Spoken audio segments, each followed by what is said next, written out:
لە کەرکووکی دڵی کوردستانەوە سڵاوێکی کوردیانە سڵاوێک کە پێتان بڵین ساڵی 2724 کوردی پیرۆز بێت لە تەواوی کوردستانیان بە تایبەتی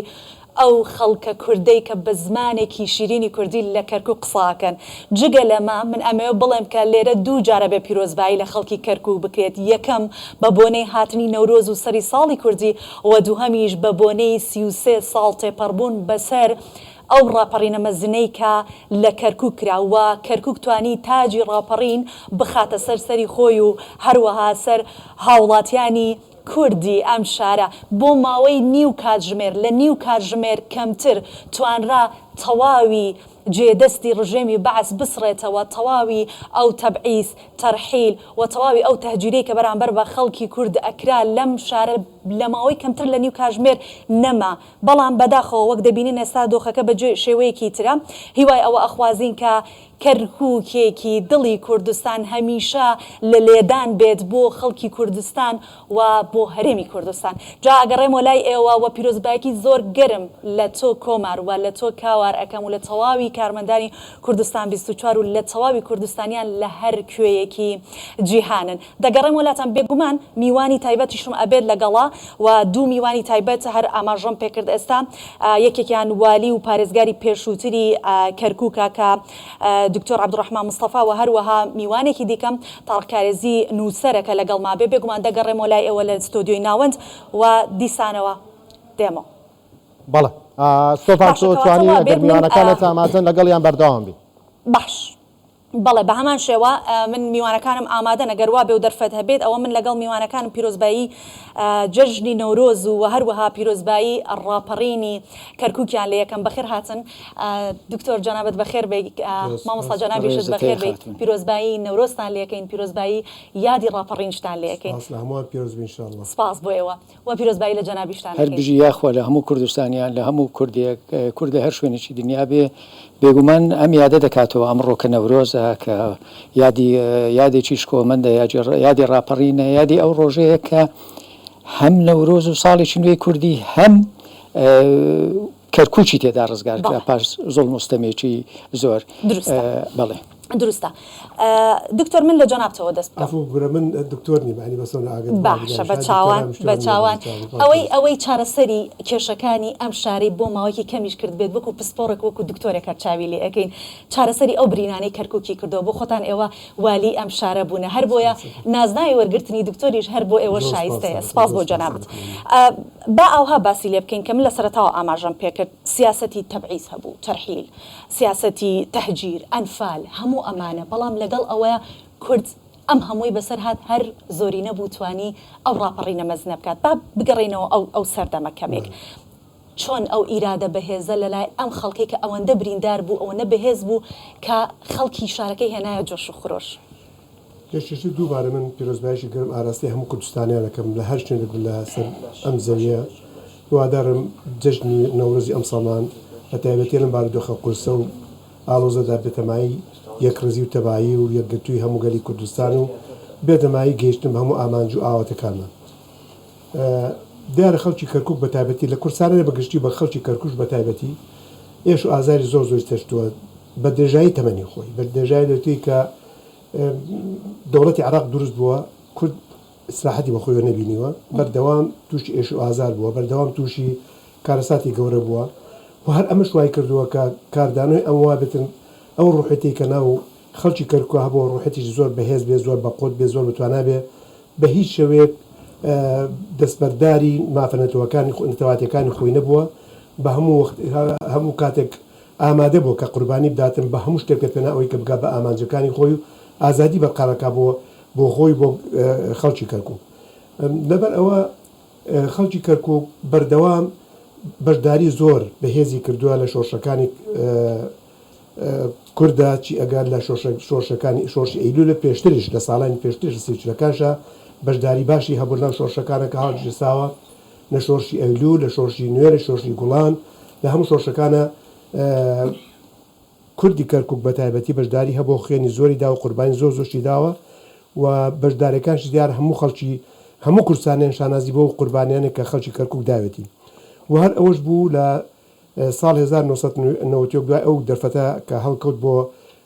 سەرانسەر عێراق بە تایبەتی بۆ کوردستانیش کەرکووک بۆ یەکەم جار ئەو دەرفەتی بۆ هەڵکەوت کە بگاتە ناو کەرکووک ڕزگار بکاتن و خۆشیشی یەکجار زۆر کاتە دڵی هەموو خەڵکی کەرکووک بە تایبەتی کوردەکەش کە بەڵێ دوو جەژن هەم جێژ نەورۆزم جێزی ڕزگارکرد بێ بۆ جارێکم بۆ شێوە گەورەیە کە ڕزگار بکرێت کۆنتترۆلی هەموو کەرکوچی کرد بەنماوەیەکی زۆر کەم بڕات پێیەکێک لەوانەیە کە من خۆم بۆڕانی جێرە فرمێسکی خۆش لێ چاوم هاتە خوارە ئەو ڕۆژانێکە ئەو کاتی کە پێشمەرگە بە سرودی خۆشی و کات ناو کەرکووک کەس خۆی بە ناژێ لە خۆشیە کاتێکی زۆر خۆش بە قەت لات ناکرێن ڕۆژانێک بوو ڕۆژانێکە مێژوویە تایدا کورد بۆ یەکەم جار هات بۆ خاونی دەسەڵات لەم شارە زۆر دروستە کاتە ئەم دەسەڵاتە کە لە 91 هاتە دەست وەک ئاماژەم پێکرد نیو کاتژبەری نەخایەن تەواوی تعریب و تەرحیل و هەموو ئەمانەی بە نیو کاتژمێر خەڵک وازانی هیچی نەبینیوە ئەوەندە خۆشحاڵ وازانی هیچ چەرمەسەری و دەردەسەرێکی بەسەرا نەهاتووە ماوەیەکی کەمی بەسەرچوو بەڵام بەداخەوە ئەوە بوو کە جارێکی تر داگیر کرایەوە بەڵام لە 2003 ڕووی پرسیارەکەم لە جەنابتانە مامۆستا تارق لە 2003 جارێکی تر کورد توانی بێتەوە ئەم شارە و بە ئومێدی ئەوەی کە لەگەڵ لە ناوچوونی حیزبی بەعەس کورد بتوانێت دەسەڵاتێکی باشی هەبێت لەم شارە و ئەوەی کە لە خوێنە دڵ چەشتێتی چۆنەڵە قەرەبووی بکاتەوە بەڵام نەبووە دەرفەت بۆچی دوو جار کورد هاتە ئەم شارە و ئەو خۆشی دا بە هاوڵاتیانی کورد بۆچی نەکرا بە دەرفەت بە بڕوای من ئەم دوو دەرفەتە خوێندنەوەی گیان بۆ دەکرێ و لە هەلومەرجی جیابوون لەنەوە تویە کا بێگومان بۆرکانێکی ڕاپەڕین لە سەرانسەری کوردستان دەستی پێکرد لە ڕانیە و وردە شارە گەورەکان ڕزگار کرا تا ئەوەی ڕاپەڕین لە کەرکووک تاجی سەرکەوتنی لەسەرنا هەڵبەت هەر هێزی سەربازی دەور نابینێ هەندێک جار مەسەلەن پشتیوانی دەرەچی بەڕاستی لە نەوتویەکە کورد پشتیوانی دەرەچی نەبوو بۆیە ڕێ بە سەدام درا شارەکان داگیر کرایەوە سەبارەت بە 2003 بە حەقەت کورد توانی حکومڕانیەکی جوان بەڕاستی مامۆستا یەکەم پارێزگاری کەرکووک بۆ دوای 2003 کەرکووک لە سەردەستی کورد بژایەوە بەڕاستی پێش 2003 هەر کەسێ سەردانی کەرکووکی بکردایە شارێکی وێرانە شارێکی ماندوو شارێکی بێ خزمەتگوزاری بەڵام کاتی لە 2003 دەسەڵاتی ئەو شارە کورد دەیگرێتە دەست سیرەکەی بژانەوەیەکی زۆر دەست پێ دەکا هەتا ئەو کاتی کە لە 2007 دیسان دەسەڵاتی کورد ئەخەن بێگومان ڕەوشی کەرکووک وابەستەی هەلومەرجی دەرەچی و ئیقلیمی و نێودەوڵەتیە کورد ئەگە سەیری حکومڕانی کورد بکەی لە 1990 تا ئێستا شارەکانی ژێر دەسەڵاتی حکومڕانی کورد بژانەوەیکی یەکجار گەورەیان بەخۆوە بینیوە تەنانەت خەڵکی بێگانەی ئێستا باسی دوو عێراق دەکەن عێراقێکی بژاوە عێراقێک کە دیموکراتێتی تێدا عێراقێک کە بەرەو پێشکەوتنە گاوەنێ عێراقێک کە گەندەڵی باڵی بەسەردا کێشاوە اینجا لێرەدا قسوورەکە لە کورد نییە ئەگەر چی خۆڕەنگە کەم و کوڕیش هەبێ بە بڕوای من بەڵام بەگشتی کورد لە ئیدارەدانی کەرکووک و لە ئیدارەدانی تەواوی باشووری کوردستاندا زۆر سەرکەوتوو بووە بە بەڵگەی ئەوەی کە زۆر پسپۆر ئێستا ئەڵێن کوردستان ناوچەکانی ژێردەسەڵاتی کوردستان بەلای کەمەوە 20 ساڵ 25 ساڵ پێش عێراق کەوتون جا ئێمە بە حەقەت ئەبێ چاوەڕێ ئەوە بین لە ئاستی نێودەوڵەتیدا پشتیوانی بکرێن چونکە بە بڕوای من بەغدا هیچ کاتێک ئامادە نییە مافی کورد بسەلمێنێ ئەمە 103 ساڵە ئێمە لە ناو دەوڵەتی عێراقداین هەر کاتێ بەغدا بێ هێز بێ پەنا بۆ کوردێنێ کە کۆمەچی بکە و کوردیش کۆمەچی کردووە بە شێوی سیاسی بێ بە شێوی دیبلۆماسی بێ بە شێوی سەربازی بێ بەڵام دوجار بەغدا لە بەڵێنەکانی هەڵەگەڕێتەوە و دژ بە کورد دەوەستێ اینجا هاوچێشەکە بەم جۆرەیە کورد لە کوردستانە لە ئیدارەدانە سەرکەوتووە بەغدا بەڵێنەدا و ڕێکەوتن لەگەڵ کوردەدا بەڵێنەکانی بەجێ نەگەیەنێ دوجار بەڕاستی ئێمە پێویستمان بە هێزێکی دەرەچیە ناوبژیوانی لە بینی ئێمە و بەغدا بکە بۆ ئەوەی کە دۆخەکە سەقامگیر بێ بە قەناعەتی منیش کورد هەتا نەگاتە قۆناغی سەر بەخۆیی هەرگیز لەگەڵ بەغدا ناگاتە ئەنجام مامۆستا تارق باس لە گرنگی کەرکووک با بکەین بەڵام ئەم پرسیارە ئاراستەی بەڕێستان بکەم عەبدوڕەحمان کەواتە کەرکووک ئەو موقعی استراتیژیەتە بۆیە لە تەواوی هەلومەرجەکان کەرکووک حسابێکی جیاوازتری بۆ کراوە ئەمە تا چەند کاریگەری کردووەتە سەر ئەوەی کە بەم شێوەیە سیاغی بکەین کەرکووک بە بێ هەرێمی کوردستان کەرکووکێکی بەهێزە نەخێر بەتاکید ئەمە هەموو وازانین کەرکووک بەبێ هەرێمی کوردستان ئەمڕۆ کەرکووک ئەگەر بتوانان هەرێمی کوردستان پشتگیر لێ نەکرێ خۆی بە خاوەنی کەرکووک نەزانێت کەرکووک هەرگیز ئەو هێزی نابێت ناتوانێت خۆی بەرەنگاری ئەو هەموو فشار و زەختێک لەسەر کەرکووچەکانێ بەتابەتی ناتەوەکی خۆم هەموو نەتەوەکانی کەرکووک ڕۆ ناکەم بتوانێت خۆڕاگر بێ لەبەر ئەوە پاڵپشتی هەرێمی کوردستان بۆ کەرکووک زۆر باش بووە و لە سەردەمی ئێمەشاکە بەرپرس بین لەم شارە هەرێمی کوردستان پاڵپشتیمانی کردو ئاگدارمان بووە خەریب بووە لەگەڵمانە بەردەوام پەیوەندی باشمان هەبوو لەگەڵیانە ڕێنمایەکانمان وەرگرتووە لەیان هەوڵی ئەویان داوە لەگەڵمانە کە بە هەموو لایەکمان بتوانین هەموو نەتەوەکان تری ڕازیکەین نزییان کە لە خۆمان و خزمەتی هەموو لایەکان بکەین بە یەکسانی بە یەک چاوسێر هەمویان بکەین دیارە کەرکووک ئەو گرنگی باسمانە کەرکووک لەبەر ئەوەی کەوە ئەم ململانەی لەسەر بووە هەر لە ساڵی 1927 کە نەوت لە کەرکووک دۆزراوەتەوە کەرکووک بۆ تەمایی ململانێ گۆڕانکاری دیموگرافیای کەرکووک دەستی پێکرد هەلو ساڵانەوە بەردەوام بۆ بەڵام تەپی خۆشمانەزانین لە سەردەمی ڕژێمی باسە بە تایبەتی دوای 68 و پێش 63 بۆ ئەو ماوەکەمەی کە بەدەست حکمی باسەوە بوو گۆڕانکاری گەورە کرا بەشی زۆر لە دیەکانمان ڕوخێنرا زۆر لە زۆری گەڕەکانە و کەرکووک دیسا ڕوخێنرا بە مانەی جۆرا و جۆر و هەروەها خەڵکی زۆر لە کەرکووک دەرەکرا نەقڵەکرا لە دام و دەستگا حکومەکان بە هەر شوێک وایە کوردیان لە کەرکووک دوورە کرد و خەڵکی تێنە هەڵدەجێگەی بەڵام دوای 68 ئەو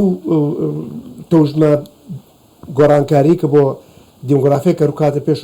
زۆر بە قورسی کردیان ئەو بتوای ساڵی ڕێکەوتەکەی ساڵی هەفتا بۆ ماوەیەک ئەو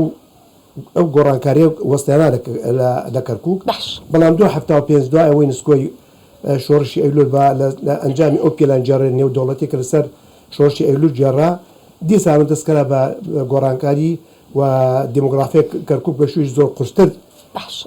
گۆڕدرا وایان کرد کە ئەو دەم بە هەموو شەوێک سیمای نەتەواتی کەرکووک گۆڕن بەڵام دیسان خۆشبەختانە بۆیان نەچوە سەر ئەو دوای 2023 دیسان بارودۆخەکە ڕاست کرا بەڵام دیسان بەداخوا تا ئێستاکە ئێمە هەر منیش هەرمە بەستمەوەی لەگەڵ مامۆستا چارق بەو شێوەیە پرسیاری لێ بکەم لە جەنابەت ئاماژەت پێکرد لە 68ەوە بیگرە هەتاوەکو هاتووە بە چۆنەڵێ ستێپ بای ستێپ بە پلە هەر کورد تعریب کراوە کورد تەرحیل کراوە کورد دەرکراوە کورد ئەشکەنجە دراوە تورکمانیش لەگەڵیا ئەتوانین بڵین ئەوەی کە لێرە بووە ئەرە بە ڕەسەنەکەی بووە کە هیچ کێشەیەکی بۆ دروستنەوە بە کورد و بە تورکمانەوە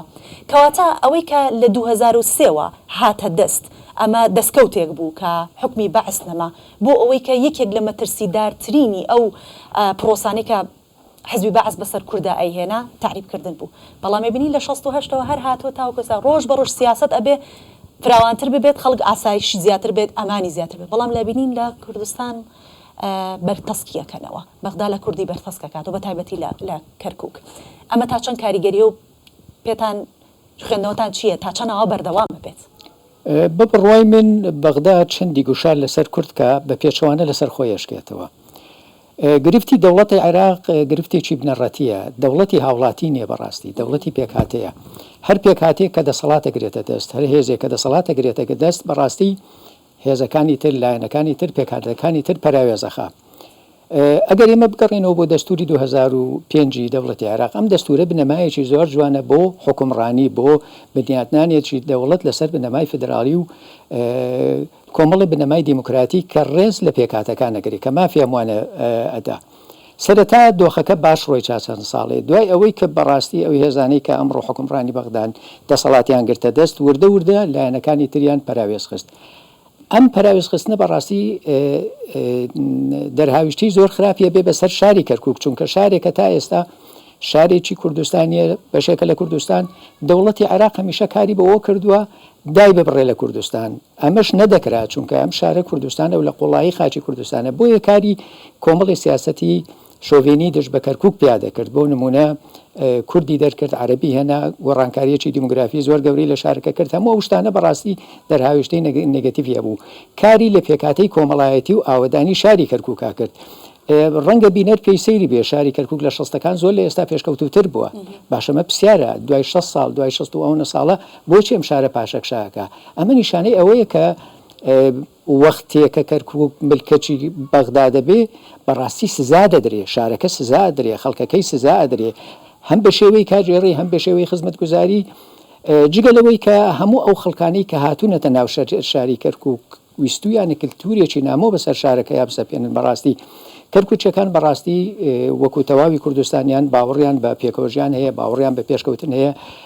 نەتەوەیەکن چاویان لە ئاشتی و پێکەوەژیانە بەڵام بەڕاستی ئەو سیاست شۆڤینەیە کە دەوڵەتی عێراق بە درێژایی 103 ساڵ نەک لە 68ەوە هەر لە دروستبوونی دەوڵەتی عێراقەوە بەڕاستی بەرنامە ڕێژی کراوە بۆ ئەوەی کە دەست بەسەر کەرکووکە بگرن لە کوردستان دای ببڕن هۆیەکەش هۆیە ئابوووریەکەیە بەڕاستی نایانەوێ ئەو ئابوووریە بەهێزەی کە لە شاری کەرکووکە هەیە چ لە ڕووی کشتتوکاڵەوە چ لە ڕووی سامانی ژێرزەوی بکەوێتە ژێر دەستی کوردەوە ئەگەر ناخۆ دڵنیام تەواوی دەسەڵاتدارانی بەغدا ئەوانی پێشوو ئەوانی ئێستاش باش دەزانن کە کەرکووک بەشێکە لە کوردستان بەڵام کار بۆ بە پێچەوانەی ئەو حەقیقەتە دەکەن دوجار کێشە و قەیران دروستە بێت لە کەرکووکە سەرنجام بەغداش هەر باجەکەیەدا بەڵێ بێگومان ئەگەر لەسەر پرسی کەرکووک ڕاوەستین بە درێژایی مێژوو هەتا ئەگەینە ئەم ڕۆژەمان کە دەبینین کەرکووک چۆن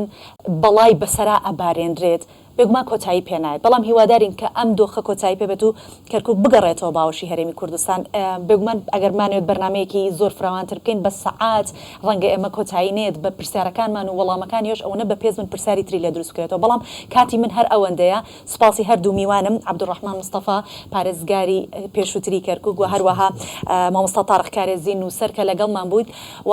ئەگەڕێمەوە بۆ ستۆدیۆی ناوەند بۆ لای ئێوە کاوار کۆمار دێمە وڵاتان پرسیارتان کرد سەرەتا لە من سەبارەت با کەرکووک ئەوەنە جێگەی دڵخۆشی بوو کاتمە ناو کەرکووک بینی و خەڵک بەجلی کوردیەوە لەسەر شەقامەکانن ئەمە جێگەی دڵخۆشی بوو با ئەمە لە یاد نەکەمەوە بە بیری هەموو کوردستانیان بێنمەوە کورد لە هەر کوێیەک بێت کوردستانیەتی خۆی دەسەلمێنێت بەجلی کوردی بە کولتوری کوردی بە شوناسی خۆی نیشانیەدات ئەمە دەگەڕێم وڵاتان و سپاسی ئێوەکەم سپاس سوڤان ژ کەرکووک لەگەڵمە بووی